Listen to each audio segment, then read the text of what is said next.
एक और काम जो मैं यहाँ अर्ज करना चाहता हूँ, हुकूमत सऊदीया ने रोड टू मक्का के हवाले से एक सहूलत दी है, लेकिन वो सहूलत इस्लामाबाद तक के लिए है। वो सहूलत क्या है कि जो हुज्जाज यहाँ से जा रहे हैं उनकी इमिग्रेशन इस्लामाबाद ही में हो जाती है, और जब वो जद्दा पहुँचते हैं या मदीना पहुँचते हैं तो एक लाइक डोमेस्टिक फ्लाइट। हम चाहते हैं कि कराची, लाहौर, कोयटा, पेशावर, जहाँ जहाँ से हमारे हुज्जाज जा रहे हैं वो ये सहूलतें रोड टू मक्का हर शहर से। अब कराची से, सिर्फ कराची से 46,000 हुज्जाज गए, तो कितना बड़ा काम है और कितना बड़ा ऑपरेशन है ये। तो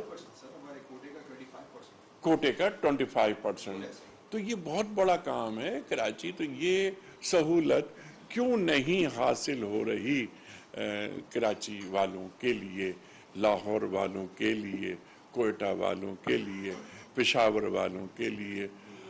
बहुत अच्छी बात है कि इस्लामाबाद के जो लोग हैं, हमारे हुज्जाज हैं, उनको ये सहूलत दी, बहुत अच्छी बात है, लेकिन पूरे पाकिस्तान में ये हुज्जाज को सहूलत मिलनी चाहिए। ये हमारी गुजारिश है, और MOUs साइन हो गए हैं। ये एक बहुत अच्छी बात ये, अल्हम्दुलिल्लाह अल्हम्दुलिल्लाह। और ये क्रेडिट जाता है हुकूमत सऊदीया को, डॉक्टर तौफीक रबिया को, लेकिन सबसे ऊपर अल्लाह की मदद।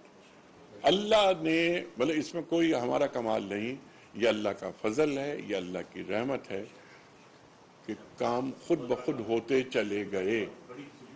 जी सर, इंशाअल्लाह ताला।